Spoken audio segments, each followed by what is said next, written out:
Why would I? Why would I? Yeah. One's tied to the other. Yeah.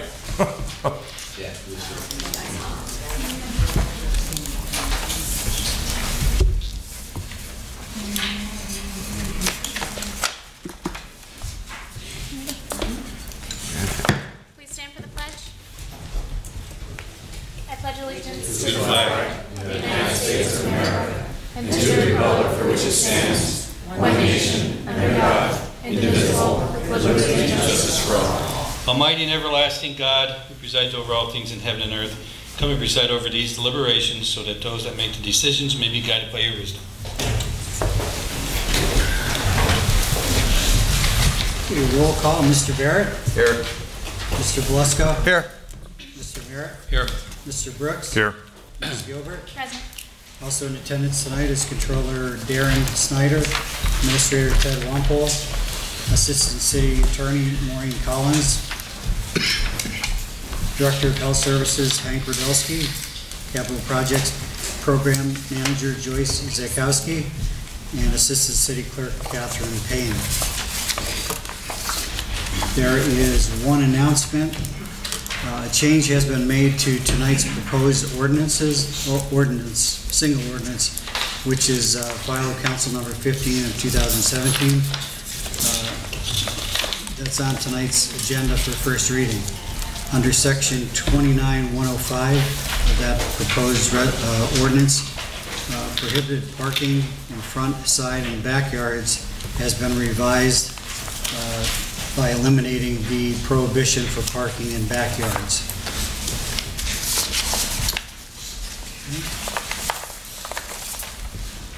Next is the welcome statement. Tonight's meeting is a regular session of City Council.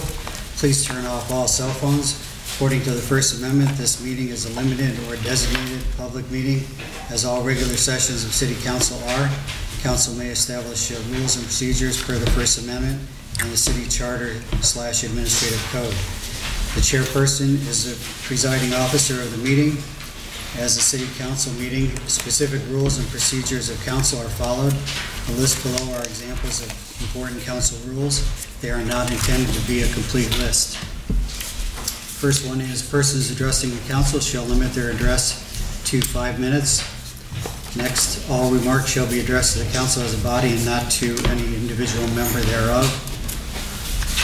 No persons are allowed to address the council from beyond the rail except the speaker at the dais who has the floor. Preservation of order. The chairperson shall preserve order and decorum, prevent attacks on personalities or the impugning of members' motives. Points of order. The chairman shall determine all points of order. Persons authorized to be within the council rail. No person except city officers or their representatives shall be permitted within the rail in front of the council during any meeting without the express permission of the council.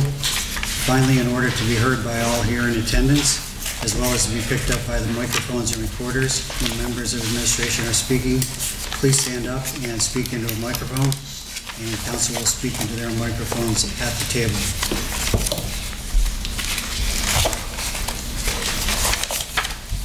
Does anyone from the public wish to speak on legislation pending before council tonight? Mr. Troy? No, it's a thin agenda. Sam Troy. The agreement with the Department of Health, the $117,000, I assume that's a federal program or whatever. I mean, the city is not, anybody know? The city, I don't assume has to. It's funded by a grant. Okay. The only thing I have here is I'd like to comment on is the article in the paper regarding the retaining services of Gilbert Paxson. And this seems to be an issue that's, I guess you could say, won't go away. The city was trying to get together a sewer authority that never happened. So I'm just urging council to tread lightly here, to approach this with discretion and caution. I know that any commitment tonight might not be that hard of a fast a hard and fast commitment, because I saw the details, and the retainer fee would be, I guess, postponed for a while. They would only charge it, is that right? And if they succeeded in actually selling the assets, the sewer assets. But I'm just wondering, I talked to Mr. Ryan today, and I just wonder, for instance, what other cities who are financially strapped, such as Scranton, have done. He seemed to be of the opinion that this sort of thing happened up there. Maybe council should, before going forward with this, I know they wouldn't require any retainer fee up front, correct? In that, I guess the retainer fee is postponed till January or something. But I still, I'm starting to think, I don't know about what you guys think, that Mayor Layton's plan a few years ago might seem a little more attractive than, he didn't want to sell the assets, but he wanted to build the surrounding areas, if I'm correct, the surrounding municipalities for the use of the sewers. So instead of thinking or considering of selling the assets, I think what has to be done, I mean, if I were on council, and I think what should happen here is sit down and consider the old, make a column of cost versus benefit ratio. Make the old analysis, I mean, cost versus benefit. So the cost seems to be minimal in terms of the retainer fee. But what are the ramifications? I realize this is some ways off here, I know. But if you start down the road on this to actually selling the sewer assets, what are the ramifications of that? And for that, I think you might have to look at Scranton. I mean, supposing you sell it to a private company of some kind, and they end up billing the billing the residents here for the use of the sewer, or even doing as was suggested by during the late administration to build the surrounding areas, surrounding municipalities, I mean, and somehow they could come back at Wilkes-Barre for that, with a. I forget what was discussed at the meeting a year ago or so, or Mike, I guess it was more than that, because he hasn't been in office for a year and a half, when he tried to form that sewer authority. So I'm just putting that out there, because I have concerns as a taxpayer here. We're already paying a lot to, I just have to pay a bill to WVSA. The price has gone up there. It's about $200 a year, or close to that, for per household. Added on to all the taxes and fees, we just got socked with a 19 mil tax increase. I wouldn't want to risk, some kind of billing here, some kind of fee that all the residents might. I mean, maybe is that out of the realm of possibility? I don't know. I mean, it depends who the city sell it to, right, Ted? I don't know. I mean, this hasn't been done, I don't think, that much. But I'm just saying that, again, my point is that the council should proceed with caution on this point. I would not go out of my way to immediately retain the services of Dilworth and Paxson on this issue until I've seen what the cost-benefit analysis is of the possible sale or the potential sale of the assets, until I looked at something like the city of Scranton or whoever else was involved in selling assets like that. I know the city's financially strapped, but is this one of the ways? The reason for this, I assume, is to raise capital. I don't know if this is the right thing to do. That's all I'm saying. I urge again to not enter, to perhaps avoid this commitment to deal with Paxson. Thank you. I don't know if anybody has a comment on that. What we're voting on tonight, Sam, that's just simply to go forward with the study and to retain counsel to go forward with the study. It's not, we're not, I think we're kind of putting the cart before the horse in this instance. So there's no commitment to deal with Paxson?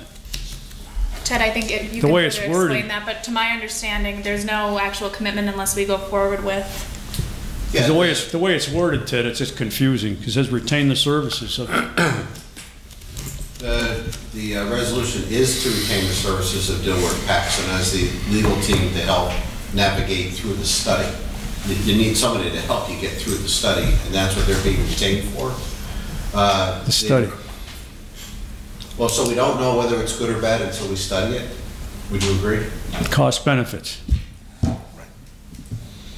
But how much is, so that retainer, and I'll end with that, but that cost, for them to do the study, that's part of the retainer fee, and that won't have to be paid till Right. $2,000 or something like that? Or? Scott Schur, who we signed on with last month to basically oversee and conduct the study, doesn't get paid at all until the very end if something happens with the sewer assets. If nothing happens and we get to the end of the study and it's determined by the administration and council that nothing's going to happen, that we just like it the way it is, he doesn't get paid. I see. The law firm has agreed to a reduced rate between now, on a retainer, between now and the end of the year to defer the payment until next year. And then anything above the retainer will also be at the very end if we agree to do anything with the asset. They've also agreed that if nothing is done with the asset, those additional fees will also not.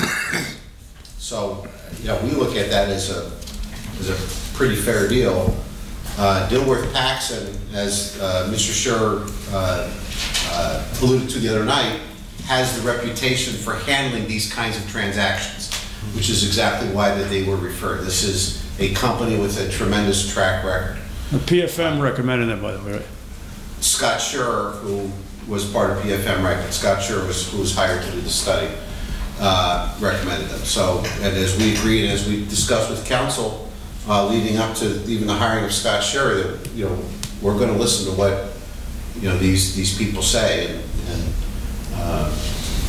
to get us through this, and we'll see what it's like at the end. We're making there's no preconceived notions about whether it's going to be leased, sold, or stand pat. We're nowhere near there yet. It's a long process, as I explained to you on the phone the other day. Yeah.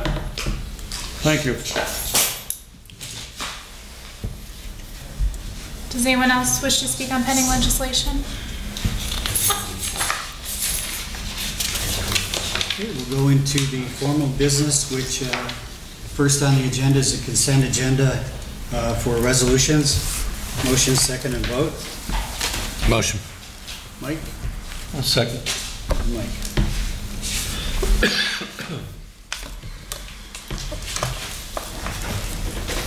Okay, Mr. Barrett. Yes. Mr. Beluska. Yes. Mr. Merritt. Yes. Mr. Brooks. Yes. And Ms. Gilbert. Yes. Motion passes. And first reading on the single ordinance. Motion, second, and vote.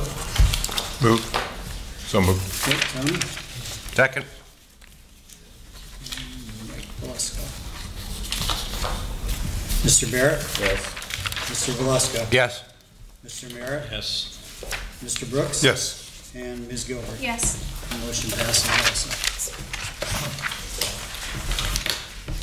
That's it for the formal voting.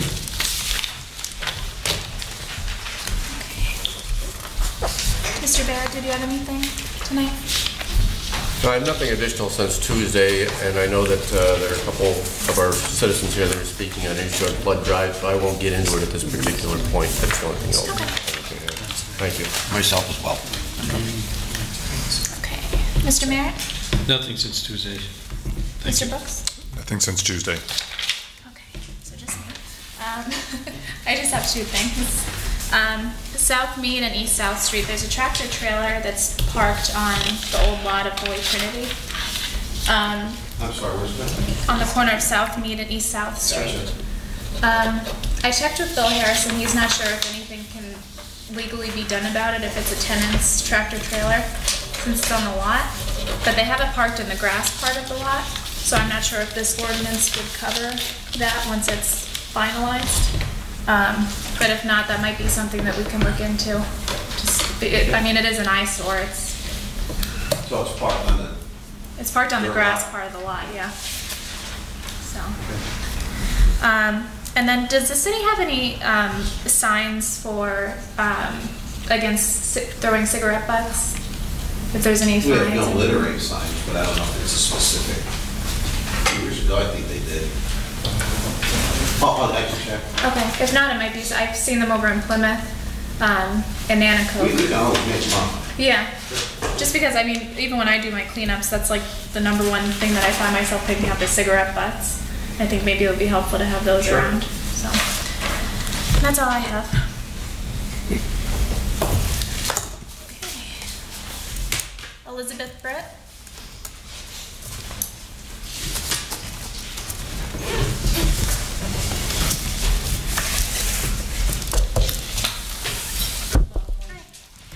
I was here in March and I talked to you about getting... I'm sorry, just say your name. Oh, I'm for the sorry. record. I'm Elizabeth Britt from Flood Drive in Wilkes-Barre, 19 Flood Drive, Wilkes-Barre. And I was here in March and I talked to you about the curbs, and I just want to say thank you from all the residents in our section that got the new curbs. They look great, really improves the look of the property. However, I did come also and I talked to Joyce about some garbage and property that actually I guess it belongs to the city or the contractors that was left. She did say that they are planning to come out and pick that up, but that's why I was here tonight to ask to also get that cleaned up because it looks terrible, plus it's dangerous.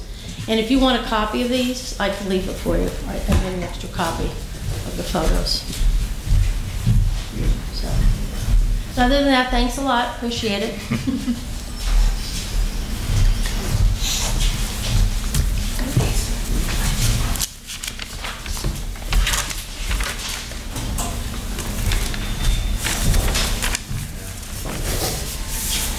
Jean Magda? I prepared a write-up. Did you all get it? No, I don't believe I have 3 copies here.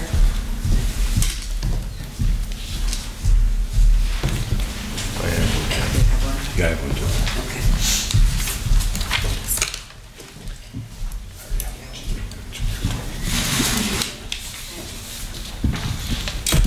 I've lived on 5 Flood Drive for 25 years, and I never had any water problems. Can you just state your name for the record? Jean Magda. Okay, thank you. Okay, go ahead. As stated in the write-up,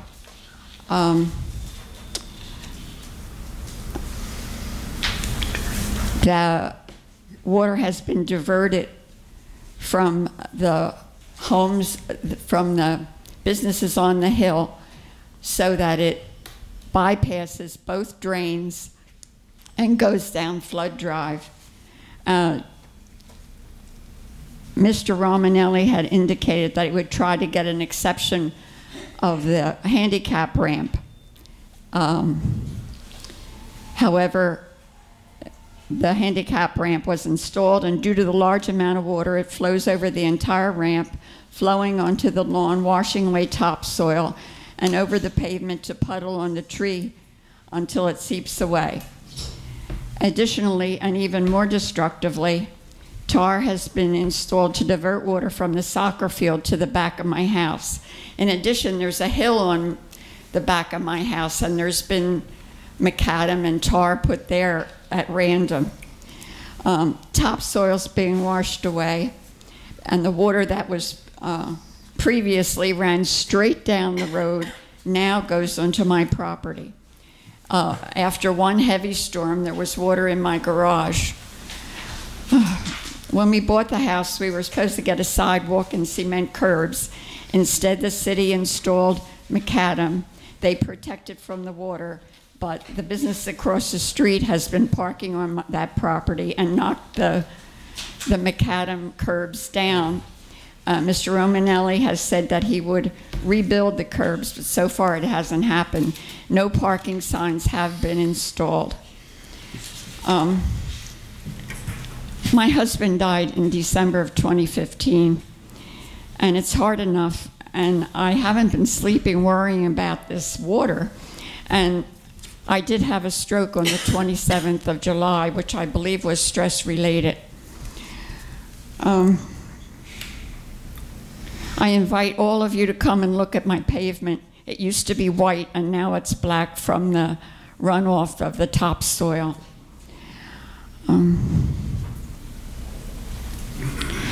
I shudder to think what's going to happen in the winter when the snows start to melt, because in the businesses across the street, they pile it quite high, And since the water's diverted and doesn't hit the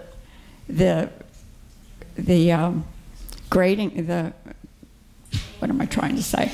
It's going to come on my property. I'm so nervous. You'll have to excuse me, but it's a terrible, terrible problem. And like I say, I never, ever had any problem in all these years. And I don't understand why all of a sudden we're diverting all this water. What's going on? Only you know that.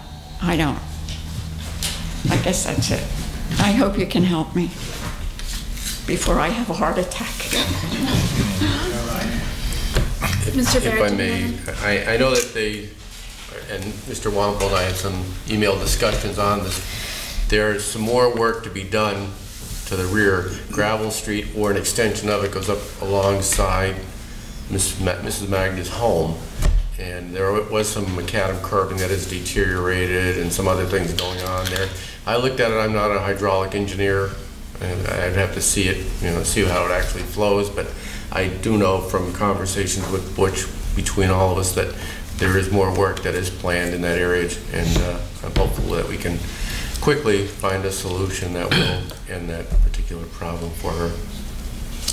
But until Butch gets back and we get the people back there finishing up there, I think we'll have a better handle on it. I'm hoping.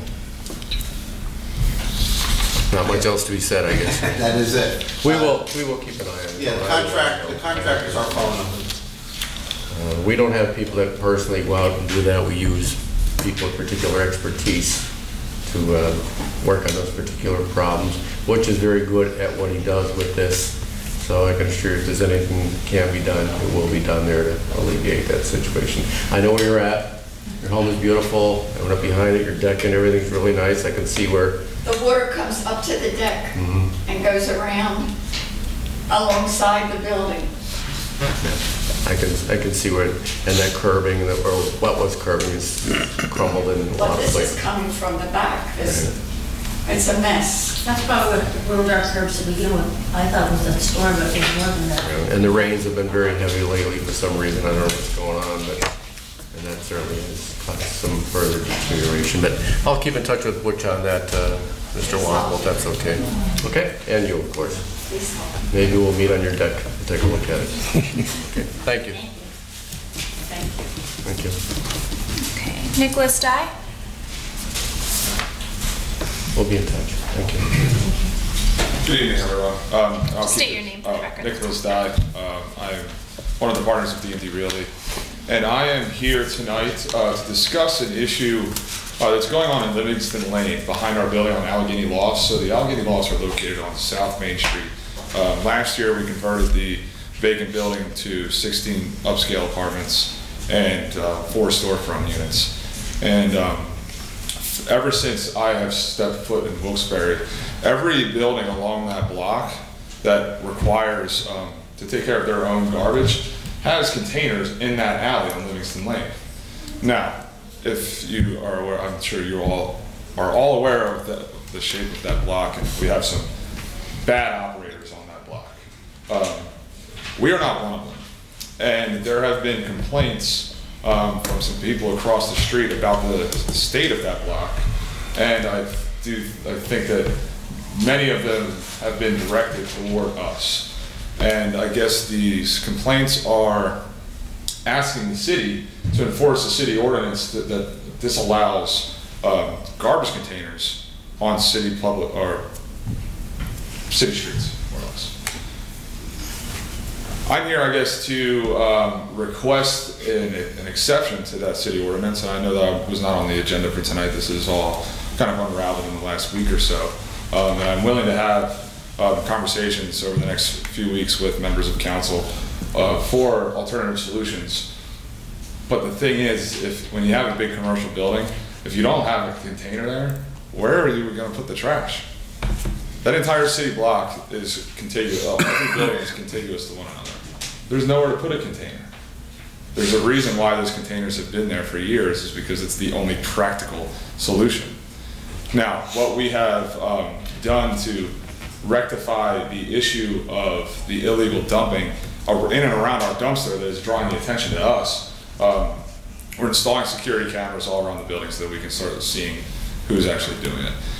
I have a pretty good idea, but I'm not going to sit here and point fingers at other people without having hard evidence. We've also added a second container and doubled the amount of pickups that JP Mascaro is coming out to empty the containers to ensure that they're not overflowing from our tenants' garbage. So I guess what I do ask for now is that we, at least table this discussion and not, remove our containers, because if that happens, there's just going to be trash everywhere, and then it's not really going to solve the problem. So.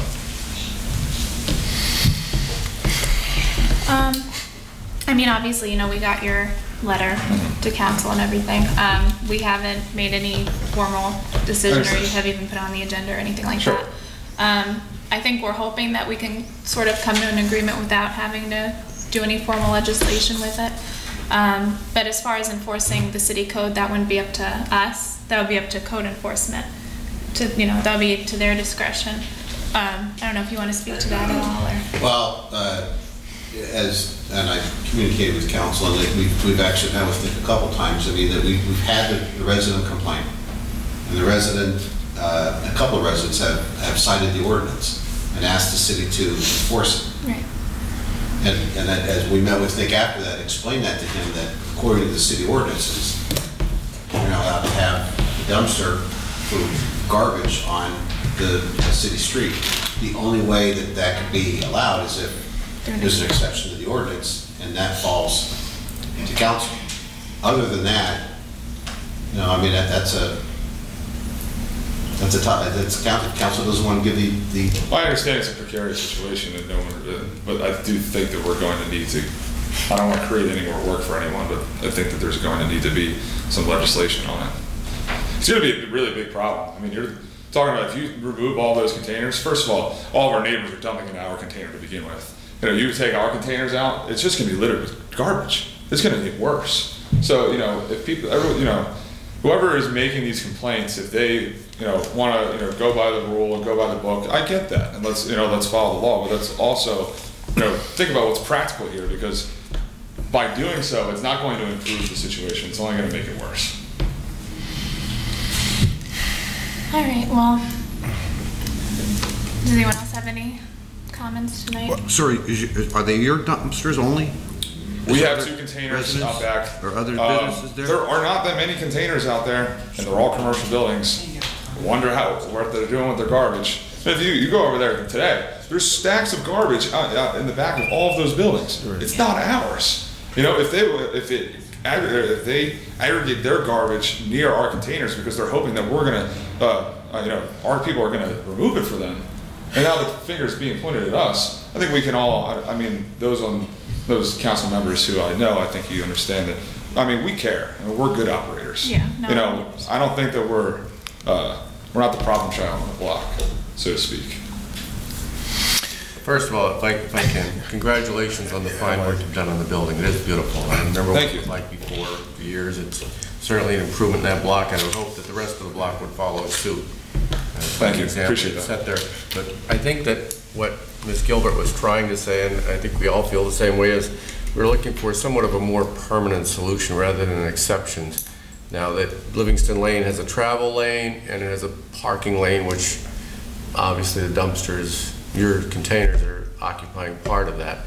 I don't know if a permanent solution would be to vacate the parking part of it and just have a one-lane access road in the back, long-term solution, something along those lines that eliminates this particular problem. Because if we keep doing this and we keep doing it, we're going to have to go right down the block, and it's going to be, and we're going to end up in that situation. Parking is limited there to begin with. There's a parking lot right next to it. There's really no reason for anybody to be parked there, other than I would tend to agree with you. That lot. So then we vacated that particular part of it and turned that into something other than parking.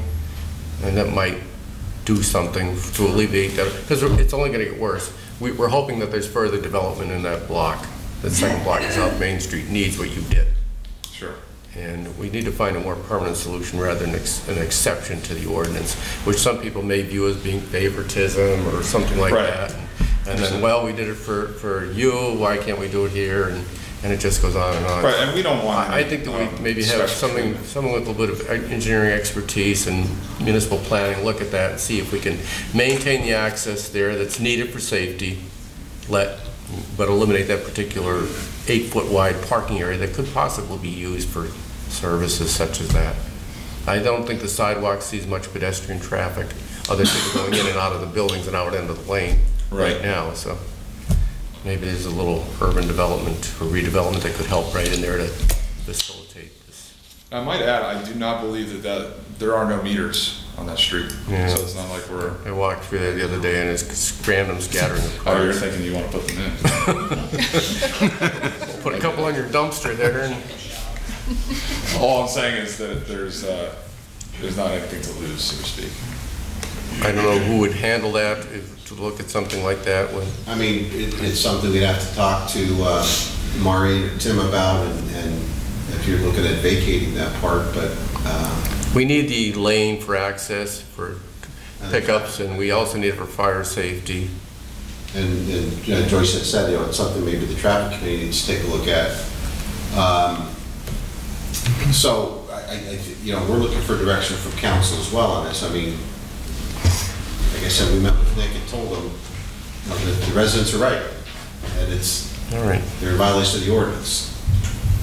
Either, I guess we have to either get involved in some type of a negotiation with it, and we had already made them clear, and you followed the emails, that we are in discussion with them. But for their benefit as well, we really need to get on this and work to some solution quickly, as opposed to letting it see. We don't meet again until September. And we've worked with Nick on some of the issues with them. There's still some ongoing issues, as you know, so we're trying to work with them as well. But if council wants to set up a meeting, we can, however we want to do it. But what I don't want to leave here tonight is leave it open-ended, because tomorrow morning, if there's no path to how to see us out of here, he's going to be out 2 dumpsters. I have a quick question. Yeah, are people dumping in your dumpsters or both? Around? Both. Both. Are your dumpsters shut and locked, or are they? We have looked into locking them. I mean, because even if we do a permanent solution to allowing you to keep the dumpsters, you're still going to have the dumping issue. So we kind of have to address both and how we can handle both situations to make it, by you having them emptied, twice a week or whatever, that's definitely a great start, I think. So maybe locking them would be at least alleviate, because once they realize they're not going to be able to get them in, and then you have the cameras there, and you can see who's dumping around, and get rid of that. Right. And we can kind of, Agreed. So we definitely don't want to get rid of your business, so we want to make everybody happy. So. Understood. I can make that happen. Yeah, and we've worked on a couple of things. I mean, if whatever council works out, we work out, and that's fine, but we would have to get agreement with Nick, till we've met him on some of the issues, and if they're ongoing issues, people are going to continue to complain. Blocking a dumpster might be an inconvenience to somebody that needs to have it open, but if that's what it takes, I don't think you'd have a problem with that. But I think we all agree that we want that blocked. And I don't want trash laying around. I want it in the dumpster. We really need to get your hauler to understand that they cannot pick them up before 7 o'clock. Well, I've dealt with mascara before. I mean, you could talk to them until you're blue in the face as far as picking it up after 7 a.m. They don't listen. So I think You're citing them. You're citing mascara? Yeah. Well, then they'll probably listen now, because so they need to be spoken to overall, because every dumpster they have throughout the city is picked up before 7 a.m. So, at that point, their business needs to get on the ball, or, Yeah, but once we find out about it, they will be cited. Yeah. And the one good thing about the tenants being so attentive is they have date and time stamped pictures. Yeah. So there's no question that, that some of that's going on. So, but we've talked about that, and it's just a matter of getting that done. And I think if we can get those dumpsters locked, I think that eliminates some of that hauling. He's got cameras, so if people pile it outside of the dumpster, you'll be able to find out. We can cite you, or you can find out who's doing it.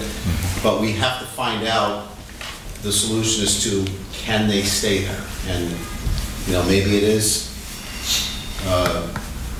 giving up some of that alley.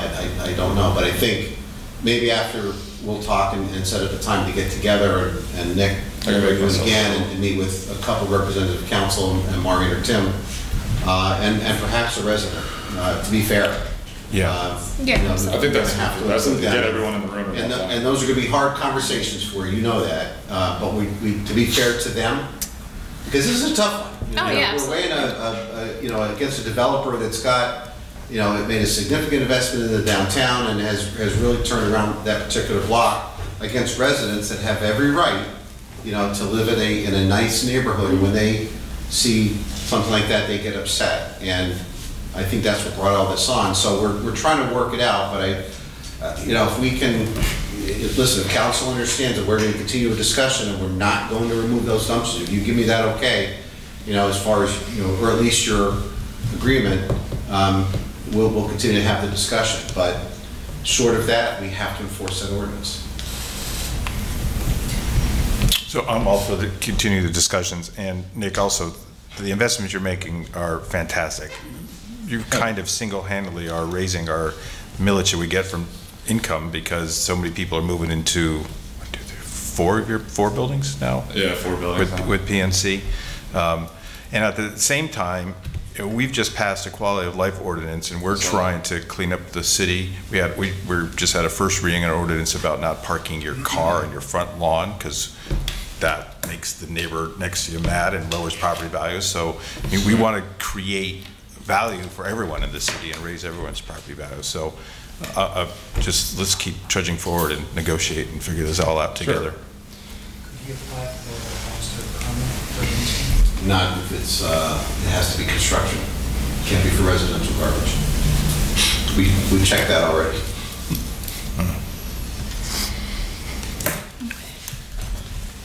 I mean, I'm more than happy to continue negotiating. If you'd like, I can reach out to the members of the council that I know tomorrow. We can maybe try to set up a time. And again, we'd like to be in on that meeting. Sure. I think it would be important to have Maureen or Tim, maybe representative of the traffic committee, but also we need to include those residents in that. Sure. Yeah, definitely. I think if we do that, there's that transparency. Absolutely, I think it's the right thing to do. And Okay. Thank you for your time. I appreciate it. Thank you. Thank you. Thanks, All right. So Ted, it does appear that there's a consensus in council to continue negotiations. then please put that in the minutes too. Right. Okay. Is that correct? There's no objections by council? Nope. No. Okay. It's fine. All right, Angel Mathis.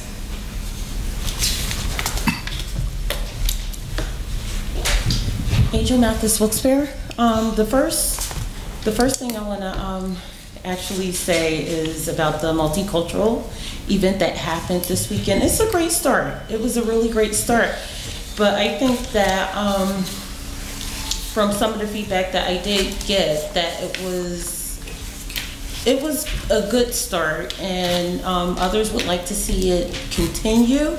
However, it was a little underrepresented. And with that, may I suggest that with something like that, if you have a council, to not just reach out to the people who have always been reached out to represent certain communities, but open it up as you would a board or a committee. The second thing I have to bring up is parking. Parking on Union Street, specifically in front of CareerLink. Is meter parking, but it's meter parking into a traffic lane. And my biggest concern is that the school year starting, you still have you still have students in Coughlin, and I'm just afraid that it's going to be an accident, because if you're not careful, and it's busy in that area, to get around the cars, you literally have to merge into the one lane, because the one lane is filled with traffic. So 2-lane traffic cannot fit through there when cars are parked there, and it's clearly in the traffic lane. And I know it's one more thing that I wanted to bring up, but I forgot to write on my paper, is when businesses have planters and signs and everything in front of businesses. And it's been one of my pet peeves for a while, because in the building on the corner of Northampton and South Main, it's a salon there that when they set out between their planters and their signs, it's only a small piece of sidewalk to walk past. And if someone's in a wheelchair, that's the whole sidewalk. One, do they actually need a permit to have those out there? Two, if they do need a permit, can you limit the amount of stuff that they put on the sidewalk? Because most businesses typically have one sign or one planter, but they don't have two planters and two signs that monopolize the entire storefront.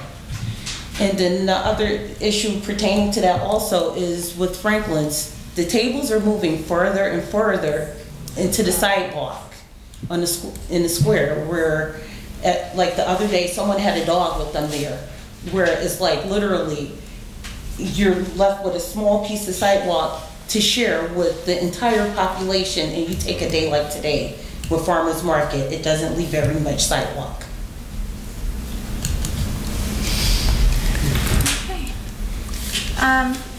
Regarding the multicultural festival, I mean, obviously, you know, I think it exceeded our expectations as far as what we were expecting for the first year.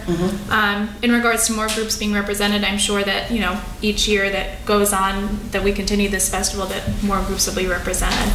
But that's something that I'm sure Patty Hughes will work on next year, our special events coordinator. I'm not sure if you guys had a committee for it, or they had a committee that worked on it really for the last year, and they did what they could to get the word out. They invited groups. They didn't just go to specific groups. They opened it to the entire community.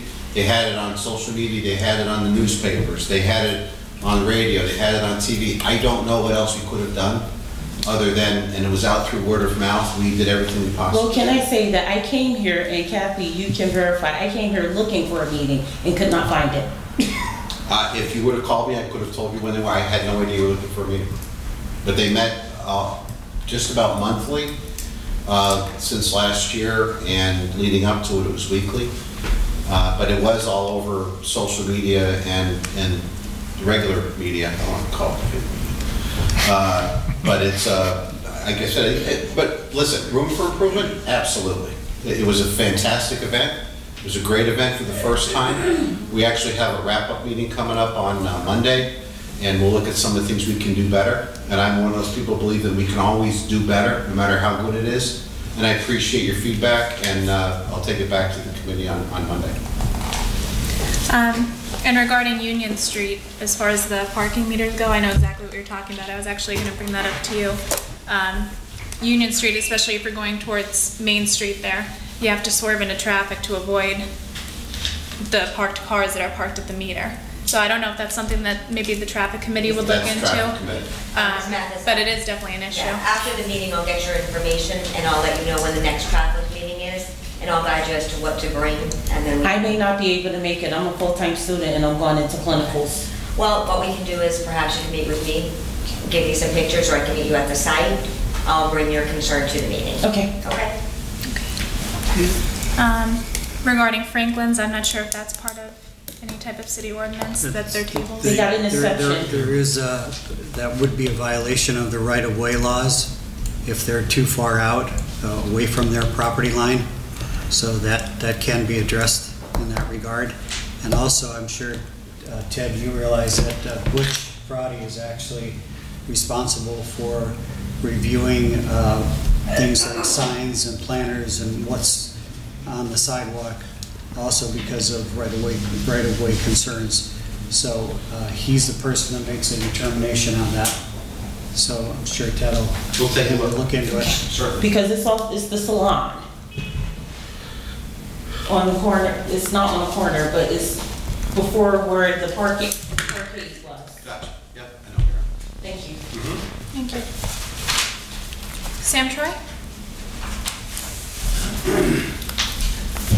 Sam Troy. I have a bunch of series, not a bunch, but a few questions I'd like to pose here. if Ted, if you'd be so kind to answer, you might have given me this information before, but I think you owe this to all the taxpayers, even though there's only a few people here. The 3% increase to the non-union employees, the rationalization for that and the cost of that. I wondered if you could go into that at some point.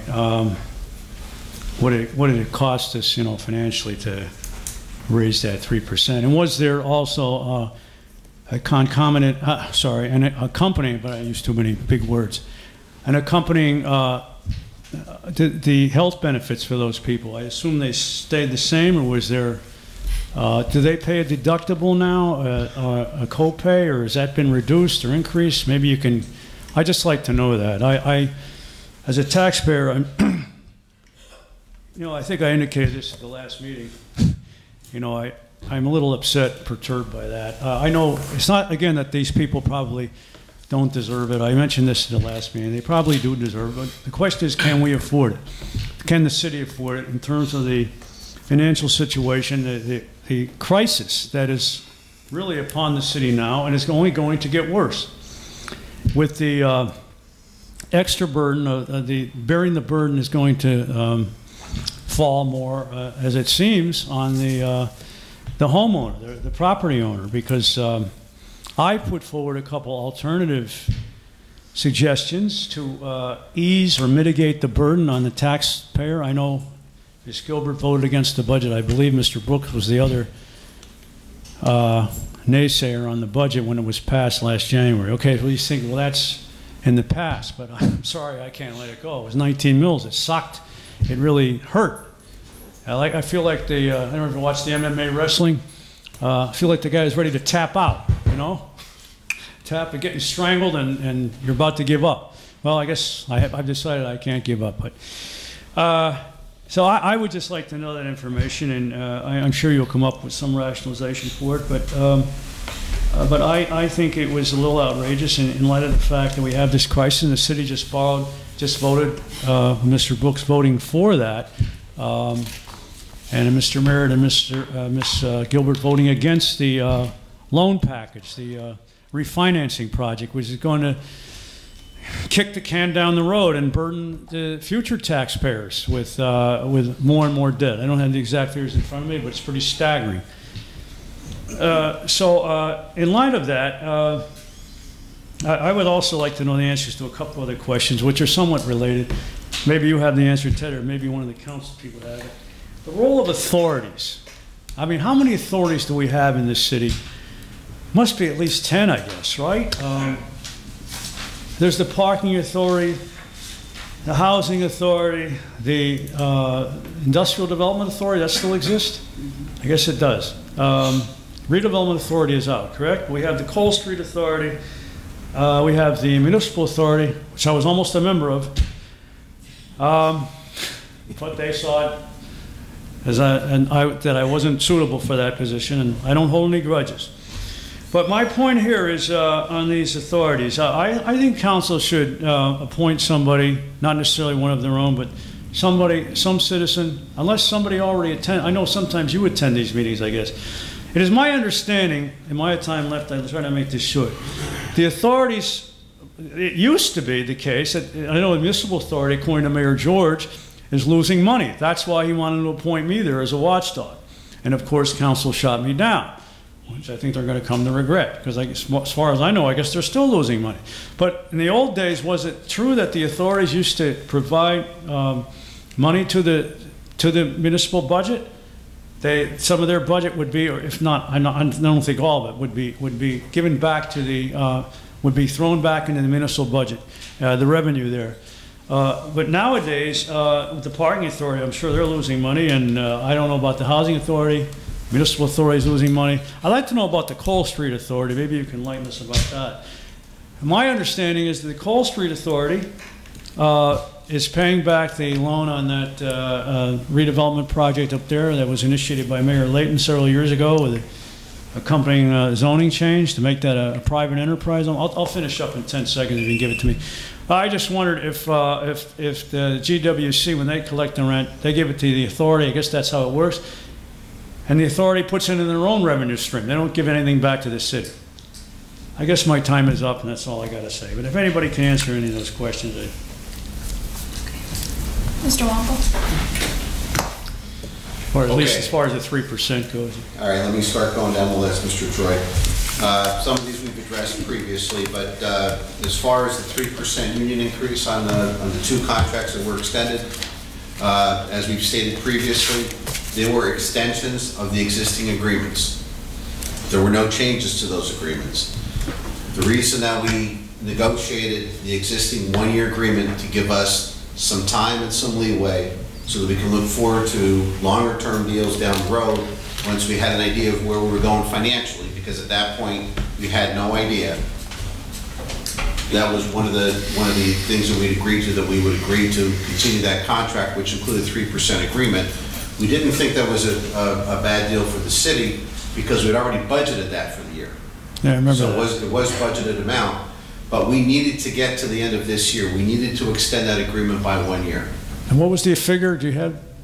I don't have the exact salary figure on it, but it's 3% of whatever the total salaries were for both contracts. The medical benefits are the same. I'm sorry? Medical benefits were? Medical benefits were the same, but keep in mind that, there's 2 different unions. There's 4 unions in the city. The 2 unions that were extended, everybody has a little bit different medical. If you're depending upon the medical plan you have, you're already paying a copay on. If you're on an HMO, you weren't paying a copay. So there's not nearly enough time to go over all the benefits with you. We can do that at some time. But this was an extension of those benefits, exactly where they were, which we thought the unions were being very fair to us, and we were being fair to them by only offering a 1-year extension to get us through the end of the year. So I will continue to say that I think that was a good deal. PFM thought it was a good deal. The union thought it was a good deal.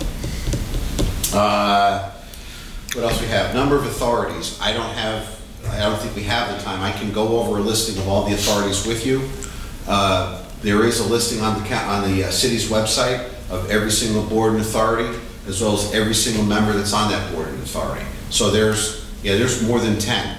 We have pension boards, we have a municipal authority, a housing authority, we've got the Cole Street Authority, which, by the way, takes the money that they get for operating that authority. They use also to funnel some of it back to the city, help pay off some of those bonds. Okay. Quite frankly, I think the Cole Street Authority does an outstanding job running that arena. I wouldn't want that responsibility, and I don't think we as a city would be capable of running that arena the way, or the rink as it's being run right now. So the Cole Street Authority, shout out to them. I think they do an outstanding job running that. Do they provide the city with any revenue? Yeah, again, the part I had mentioned is that they do. They pay us a stipend that we use to help pay off the bonds. Just to pay off the bond, but they don't throw anything into the revenue. We've got to get rid of the debt first. Okay. All right, I think that's it. Thank you. Anything else from council? Okay, motion to adjourn.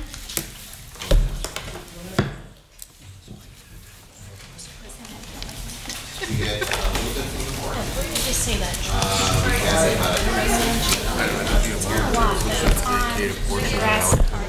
It's all like a color. You guys do it, which one? Give it to all the property owners. So there was the church and the rec.